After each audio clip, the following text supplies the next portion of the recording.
नमस्कार दर्शक बंधु, आज मु आपण मानक पाई गोटे अति सुंदर मनछुआ कविताटी आनीची। कविताटीर शीर्षक हेउची आम गाँ।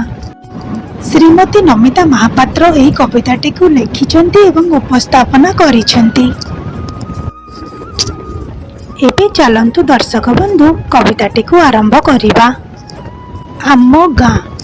आकाशर तले सागरर कूले गाँटी मोहर भार्गवी नदीर तीरे अंकिल बंकिल रास्तार दुई कड़े धान कियारीर गहीर बिलरे नील कहीं शोभा पाए आषाढ़ श्रावणे बरसार धारा जेबे भूमि परे पड़े चाषी हल करी गीत गाउथाए आनंद हरस मने शरद काल रे जल दमाल रे चंद्रमा जेबे लुचि लुचि उंकी मारे गंगा शिवलीर महकरे भरा जन मन किणी निये केही जाली नाही मो ग्राम